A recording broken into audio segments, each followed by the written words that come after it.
Good day, this is Pastor Michael Mitchell. How are you doing today? Today we're going to do a sermon on Matthew 24. Matthew 24 is the sermon or the chapter where Jesus Christ gives us a prophetic vision of the future.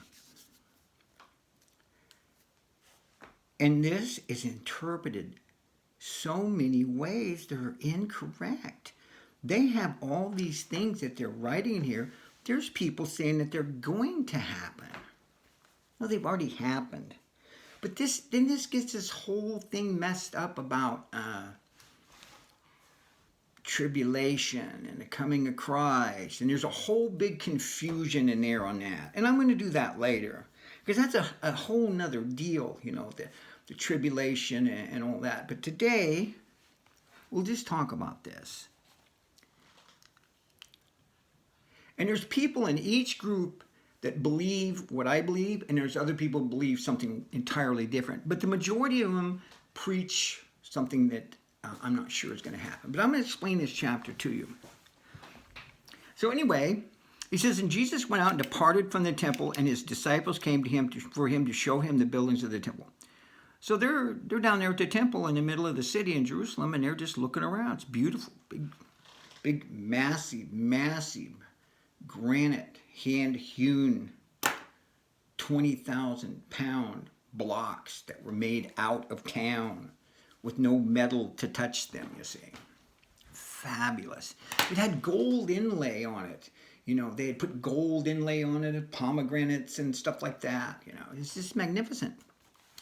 Now, so anyway, they're looking, and Jesus says, you see all these things? Verily I say unto you, there shall not be one left here, one stone upon another, and that shall not be thrown down. Now, there's another instance where Jesus says that, where he's referring to him as the temple, right? Destroy this temple, and in 3 days I will build it back up. That's a spiritual aspect to that, and that's exactly right. Jesus is the temple, and the temple is in us, and we are now the temples. Okay. All right, anyway. And then they said, they sat down upon the Mount of Olives. The disciples came to him privately saying, tell us, now keep in mind these three things. When shall these things be? What shall be the sign of thy coming and the end of the world? Those three things, right? There's three questions there. And Jesus said to him, take heed that no man deceive you. For many shall come in my name, saying, I am Christ, and shall deceive many. Okay, let's give a backdrop of, this is 33 AD, just about before he gets crucified. So, okay. So,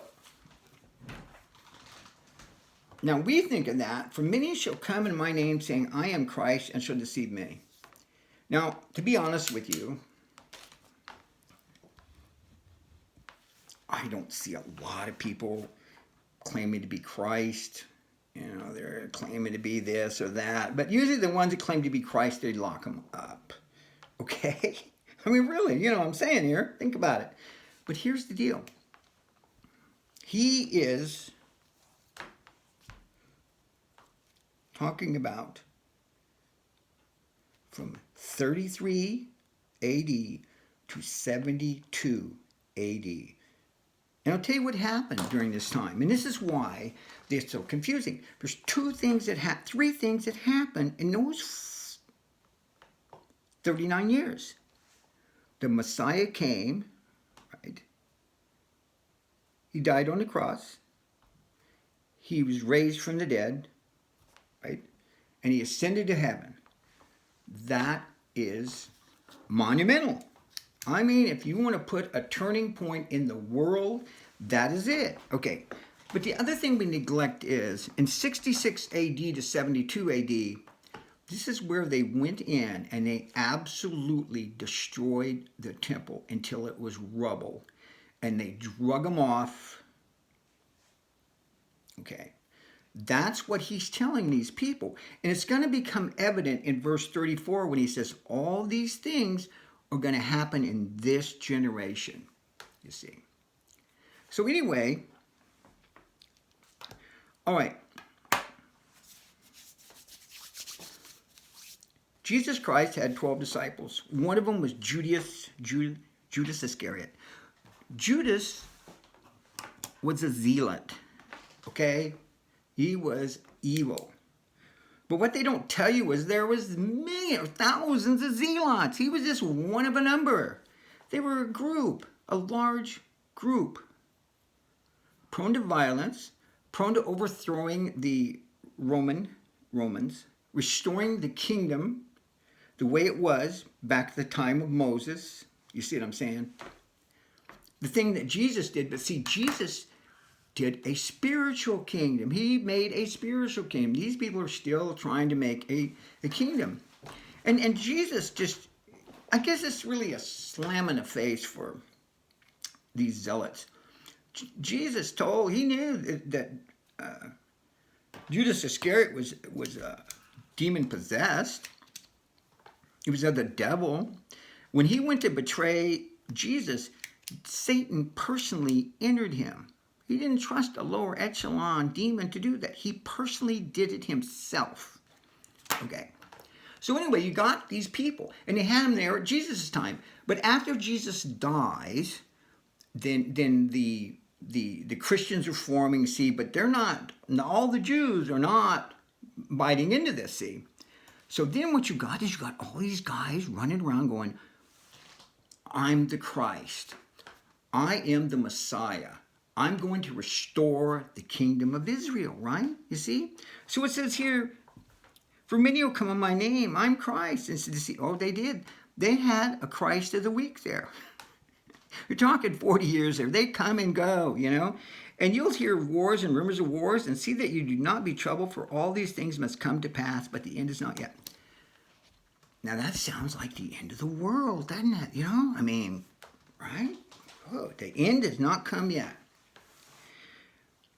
For nation shall rise against nation, kingdom against kingdoms, and there will be famines, pestilence, earthquakes in many places. Sounds like the end of the world to me. Let's look at it a little closer. During this time period here, Rome had 4 Caesars in a row, like in 4 years. And they had major problems in the empire. Major things. And they had wars all over. And there was rumors of wars. You're sitting down in a village and this guy goes, hey man, we got 300 guys over here. Yeah, okay. All right. And that's what you're hearing. You're hearing rumors of wars.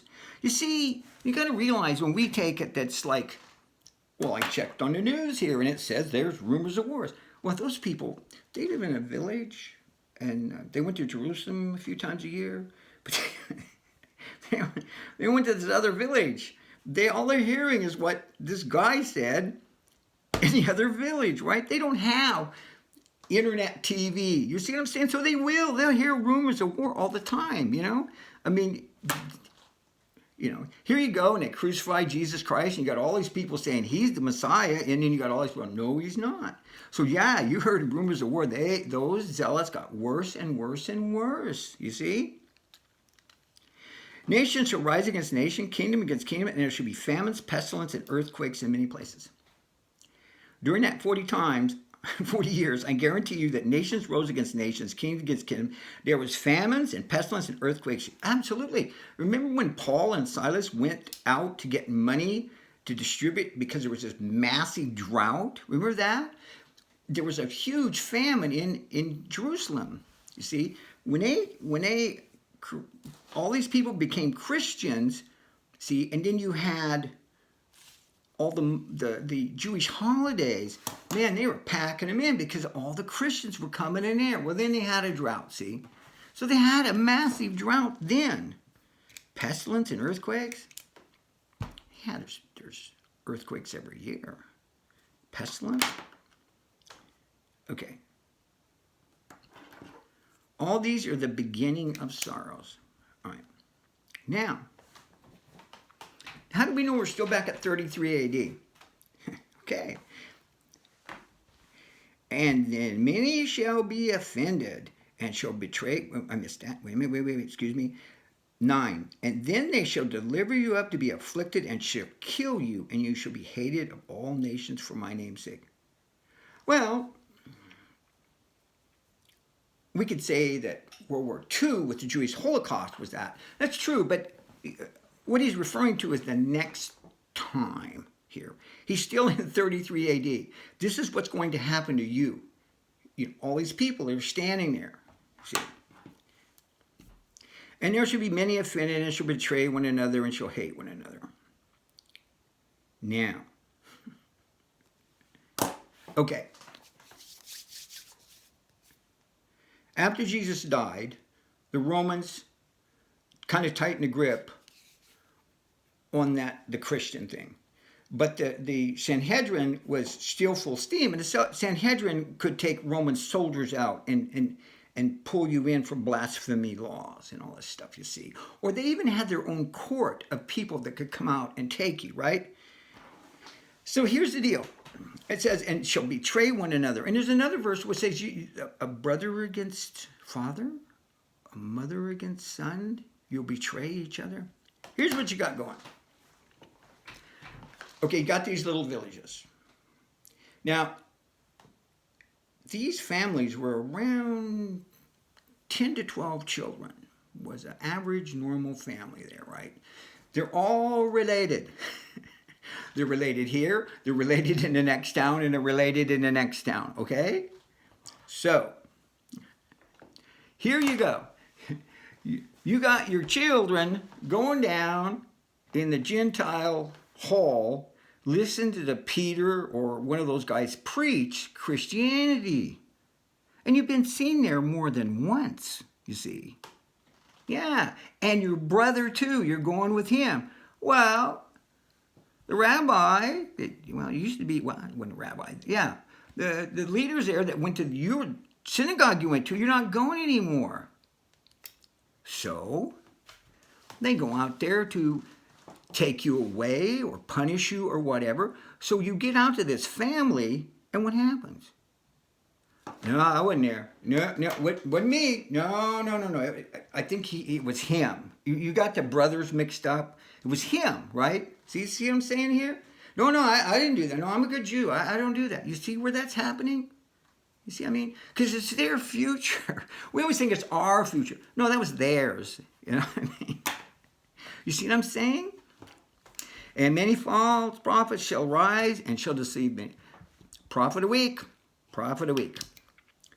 And because iniquity shall bound, the love of many shall wax cold. Yeah, because it's so bad there during this time that they quit love. They quit, they're stuck in this religion dogma. Yeah. But he that shall endure into the end, the same shall be saved. That's right. Now they're saying, now here's what these folks are saying. There's going to be a great tribulation, 7 years or 3.5 years. And if you survive this, you will be saved. And Revelation speaks of that too. And that's a different circumstance here too. This is here. Let me give you the story of, put that right there. Let me give you the story of what he's talking about. You see, they want these zealots, they wanted to take over Rome, and start the kingdom again, And what happened was, it just got worse and worse and worse. And they had kind of a killing in Jerusalem between these. You got to realize there's like tribes there, and there's these zealots, and there was like this zealots, and these zealots, and there was like a dozen zealot groups. You see, the Masada zealots were different than the Jerusalem zealots. You see what I'm saying? I mean, they knew each other, but they were different guys that led them. Okay, you know what I mean? So anyway, finally, when they did that killing and everything, they went out and attacked some soldiers. And so they brought in about 5,000 Romans, legionnaires, and a general, to siege the city. Well, they don't know this, but they weren't frontline Roman soldiers. They were conscripts. They were from other countries that they were, you know what you do when you make them go to war, right? But that doesn't say nothing, but I'm just saying that the quality of fighting there is not the same as a Roman soldier, I guarantee you. So they get there, and they've come to this, and they're in the town, in the city, and they what they're going to do is they're going to starve them out, right? They're going to barricade them and starve them out, and it can take years to do that. It's a big deal. Well, for some reason there, and of course the Jewish people are arrows, and it's pretty aggressive there, see? But for some reason, this general just goes, we're out of here, we're leaving. You don't know why, but they think it was because there was problems back in Rome because of this Caesar thing, you know what I mean? So anyway, they just booked out of there. So the Zealots were really pleased with that. That's a good deal. So they went around the other way there, and they attacked him. They ambushed him, and they killed a bunch of them. I mean, quite a bit of them. Oh boy, they were just, we got it. We're on it. Well, I don't know. A few months went by, and so they're kind of waiting. What's Rome gonna do? We did ours. We killed all these soldiers. What's going to do here, So that's why all these people are waiting around. See, that's what he's telling them. You see, and here's what happened here. You shall save to the end. And if you endure to the end, you shall be saved. Okay.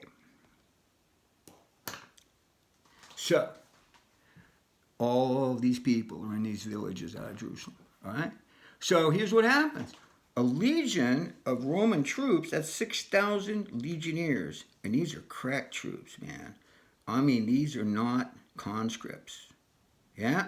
And this is like Julius Caesar's uncle or something that's doing. This is a personal thing, you see.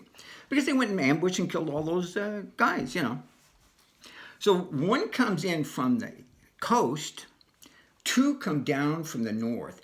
And man, when they come down, they are just wreaking. I mean, destroying everything, man.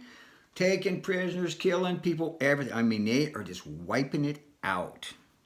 Probably going to the synagogues and probably killing the rabbis, anybody around that. I'm sure that's what they're really going to would be the religious sinners there, yeah.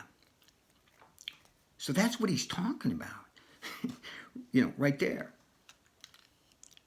Now, this is a big one. This here is a big one. And they even say there's going to be a future temple. Okay. It says, wherefore you see the abomination of desolation spoken by Daniel the prophet, standing in the holy place. Whoever so readeth this, let this understand. Now, what they're referring to and what they think of it is Daniel talks about this, and they think it's referred to a desecration of the temple during Antiochus Epiphanes, king of Syria. I'm reading that here. He invaded Jerusalem in 168 BC. He made the altar a shrine to Zeus and even sacrificed pigs on it. Okay. And it says here, however, Jesus was clearly looking forward to a yet for future abomination of desolation. That was the abomination of the desolation. Abomination of desolation. That was it. I don't know how else you can abominate something else. I don't know how else when you go into a town and to finally get into the temple around there where you kill everybody, you take every document you can, you set fires to the walls to melt the gold off. You know what I mean? You grab all those golden things that they've tried to hide or whatever. Any legal documents, any rabbis, they're whacking heads off. Yeah. Yep. So, anyway, so that's it. It's not going to happen again, okay? Now, the Jewish people will probably build a temple replica It will be of that. It will not have the. But what's going to happen is they're not going to put it on the Temple Mount, because actually that temple has been built 48 times, besieged 10 times, added 2, subtracted, multiplied. Actually, in the documents somewhere they have actually 49 acres of Temple Mount ground. And what they're going to do is they're going to build a temple replica, and then it's going to be an emporium. It's going to have churches and synagogues and mosques around this, and it will be, because that's our religions. Those are the 3 religions that come from that place. It will be the most biggest pilgrimage you can ever imagine. There you will see mosques, Jewish. You'll get to go through that temple and everything. But I don't see them sacrificing animals or none of that stuff, you know. And I'll tell you why, because they have no, they don't have any Levites. There's no Levitical priests left. Anyway, so now here's what he tells these folks to do. And for some reason, people think this is in the future. No, it happened. It says, let them be in Judea. Well, okay. Flee into the mountains. Yeah, because the coast has got a legion of, yeah. Let him which is on a housetop not come down and take anything from his house. You know, Jewish houses have a flat house, right? You go up there on the outside and they sleep out there. It's really hot, you know, stuff like that. Don't come down to take anything in the house. Let him which is in the field return back. And woe unto them with child, and to them that give suck. Yeah, you got a baby on the breast. Pray that your flight's not in winter, nor in the Sabbath. Sabbath, you may not go. You may stay there, and that may complicate things. For then shall be such great tribulation, such as was not since the beginning of the world to this time, no, nor ever shall be. Sounds like the end of the world. And the next one says, and except those days be shortened, there should be no flesh saved, but the elect's sake, those days shall be lorded. That sounds kind of terminal. Okay. For then there shall be great tribulation. I'm describing the tribulation, such as was since the beginning of the world to the end of the world. No, it doesn't say the end of the world. To this time. He's in the present. There will be great tribulation, such as was not seen since the beginning of the world to this time. Right. I don't know where people read this and go at the end of the world. And except those days should be shortened, there should be no flesh should be saved, except through the elect saved should be saved. Now, let's talk about that. The elect saved there is Christians and Jewish people. And those days shortened. I don't know. But I'm just going to, I told you that, okay, you have the Messiah. You have the temple being destroyed, right? Slaughter everywhere, driving people out to be burned at stakes, crucified, right? Okay. But for the next, let's see, it's 200 years, the Romans, man, were on a rip. I mean, they were all the time. So that may be that if he destroyed the Roman Empire because there weren't going to be any Christians or Jews left. You see what I'm saying? They were on it. I tell you what, absolutely. I don't know, but, you know, then we're still in the same age, aren't we? If any man say to you, look, here's Christ, or there, don't believe him.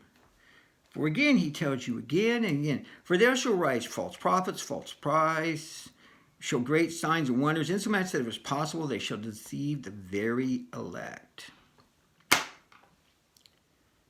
Sounds like today, doesn't it? No, it's then. It's then. They had Every guy that had read the holy books was out there with a samurai sword. No, no, no, no, no. Look, there will be false Christs and false prophets. There were dozens of them. They may not have been saying, I'm Jesus Christ that way. They're saying, I'm Jesus Christ. Well, no, I'm the Messiah from a Jewish standpoint. You see what I'm saying? We think of Jesus the way we think of him, but they're not thinking of Jesus that way. In fact, they didn't like that way at all. They're thinking of an entirely different thing. You see the scene? And they show great signs and wonders if some apostle they did live very late. I don't know. I don't know about that, but you have to realize that you have people there that were mostly farmers and shepherds and stuff like that. And you have every kind of person in there that could be demon. Maybe you had Judas Iscariot there. He was demon possessed. Something like that, I suppose.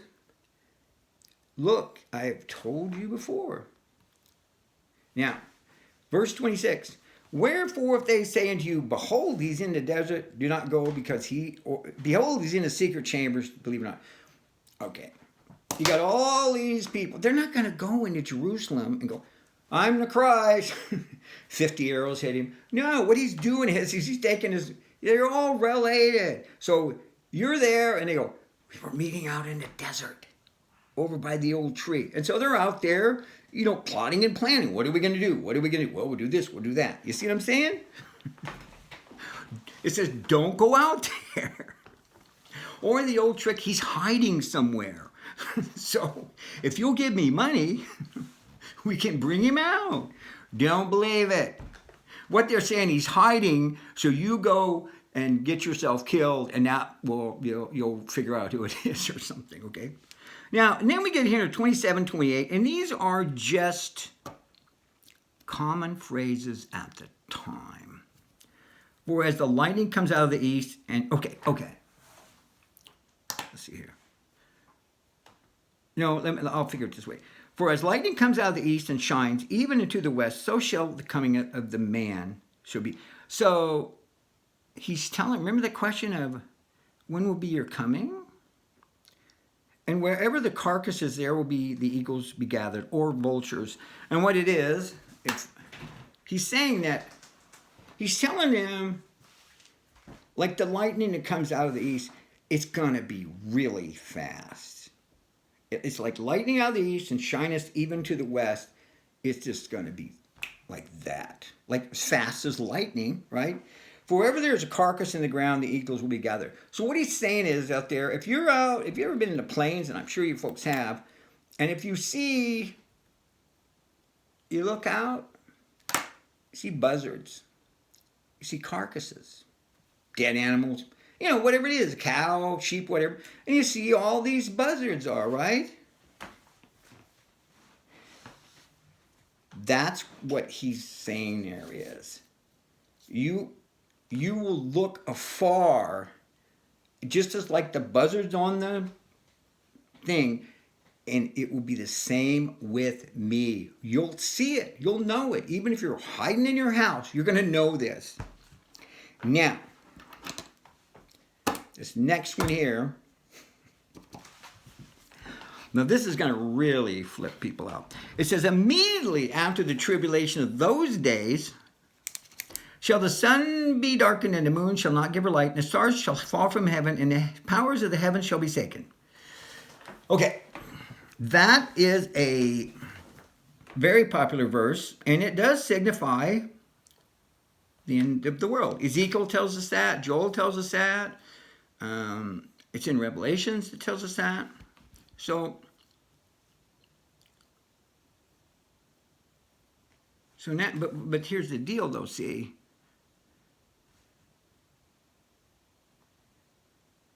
All right, so, and then shall appear, okay, so anyway, I'm going to cover 29 too, but, and then shall appear the sign of the Son of Man in heaven, and then shall appear all the tribes of the earth shall mourn, and they shall see the Son of Man coming in the clouds of heaven with power and glory. That's not his ascension. Isn't that his resurrection?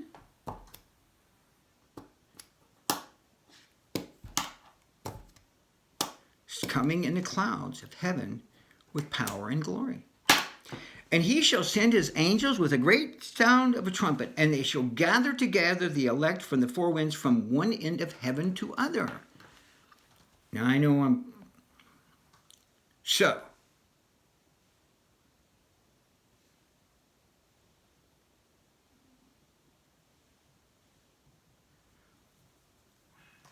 it could be ascension, it could be descension. But it's going to be ascension because he's only ascended, because I'm going to put you right back in 33 AD in a minute here. And he shall send his angels with a great sound of a trumpet, and they shall gather together his elect from the four winds, from the one end of heaven to another. Sounds like the end of the times. And it could be. But I'll tell you what, because I have...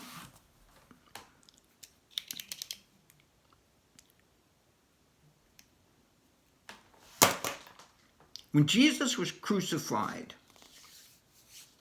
do you know that the sun stopped shining for 3 hours? Do you know that?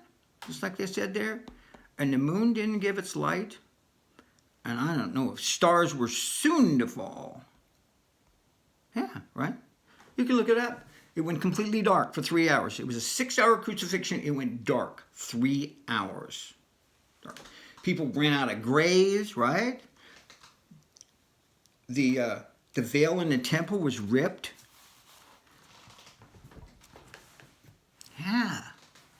Yeah, I mean, that's the closest time that came to that we know of. Never yet again have I ever heard anywhere it says, well, you know, it went dark for 3 hours and we couldn't see the moon. No, that's it. It went dark, right?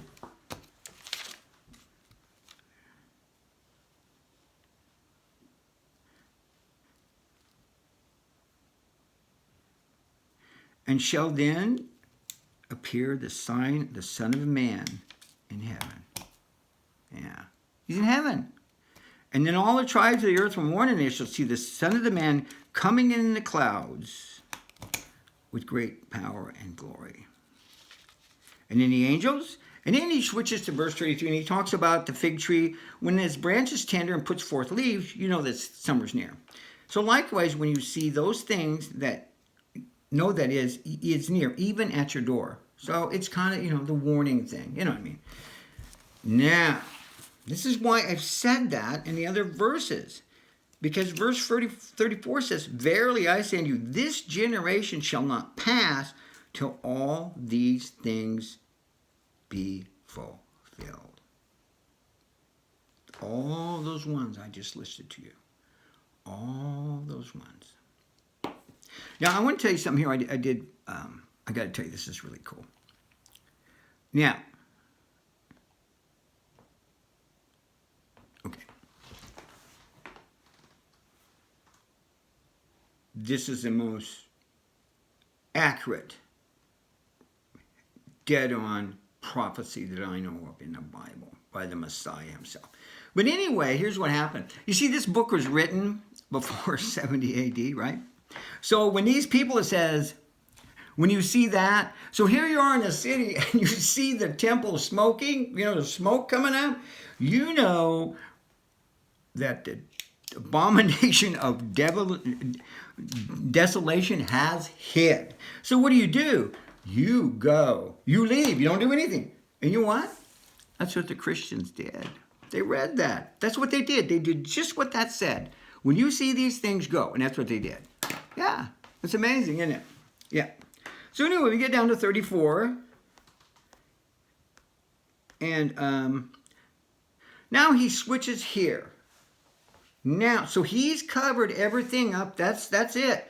That, what I just read you is from 33 AD to 72 AD. Right there. So, now. So then he says, and then he's talking about, now the last question is what? The end of the age, right? He tells you about when he's going to come. He's going to appear out of the sky. How are you going to come? How are you going to? I'll be like lightning. You'll see me in a cloud. You'll see me appear out of the sky. So he's described that. He's described what's happening immediately with the buildings. And now he's going to talk about what's going on from here. Heaven and earth shall pass away, but my word shall not. But of that day and hour knows no man, no, not the angels, but my Father. But the days, now this is interesting, but the days of Noah, so were also the coming of the man would be. It's going to be the same thing as kind of a Noah thing. In the days of Noah, before the flood, they were eating and drinking, marrying and giving in marriage until the day that Noah entered the ark. So what that tells me is, there's not going to be a dying population. It tells me right up to the end of the day, into the age, people are getting married, people are eating, they're at weddings, doing what they do. And then, like that, as quick as Noah climbed in that ark and shut the door. Now, the next verse he comes here, and I have not, and this here is something I'm going to study on, because to be honest with you, I'm not quite sure on this. Because this opens up all this pre-tribulation, post-tribulation, you see. It says here, and I'm just leave it what it is, because I know it is. It says there should be two in the field, one shall be taken, and the other left. 2 women shall be grinding at the mill, the other one shall be taken, the other left. Watch, therefore, for you know not what the hour is that the Lord comes. So, when he comes down, the people that he knows are going up with him. 2 people in the field, one's there, one's gone. Now, I'm just going to go into this, and I'm going to give you just a hint on this. And the rest of this, he talks about servants that are watching over and doing what they're supposed to do until the Lord returns, okay? I just will speak about this tribulation period that's described in the Old Testament and the New Testament. And there's a concern whether Christians are going to be going before the tribulation, during, or after. I'll tell you right now.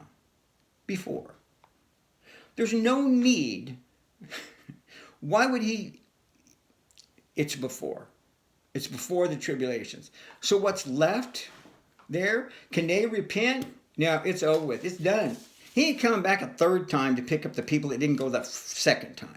No, it's it. In fact, I don't know how to say this, but if those people aren't all dead or dying, it would surprise me. But just for the folks that think that if they skip the the tribulation that there's still time. No, there's not. No, I don't think there is. I don't think there is. I mean, I don't know. I just want to throw that in there, people, because that's what they believe. No, he's not going to let you go through this. No. That was a promise. It's a promise that's saving us. Yeah. I don't know the rest of this about the returning and the pre-trib, post-trib, whatever it is. But anyway, there is a big dispute about this in Christianity. But you know what I say? It's prophecy. And the only time you can know prophecy is looking back at it. Okay? And whether it's happened or going to happen or will happen or won't happen, and you have people that get locked into this, don't live your life, he'll tell you. Live your life. Enjoy your life. Raise kids. All those good things. You got people who are sitting around with worrying about this. You can't worry about something that only God knows. Okay? Anyway, I hope you enjoyed that. That is one of the strangest sermons, and I know a lot of folks are not going to believe that. And most Christians will say, well, he meant in that generation, he meant the whole, either the last generation, which they always say we're in, the last, or it's the whole 2,000 years. No, he said a generation. He says that people that are there at that time, some of you still be living. But anyway, I hope you enjoyed that. Being in Nigeria, it's getting close. They're getting that vaccine out. Let's see, what is it? November, December. I'll be in Nigeria. I'm thinking February. Pakistan, February. Absolutely, yeah. If you want me to visit you or something during that time, write me a letter or something. Yeah, absolutely. And then we can talk and get to know each other and learn about each other. Learn about God. right? That's a good thing. So peace. I love you. Bye.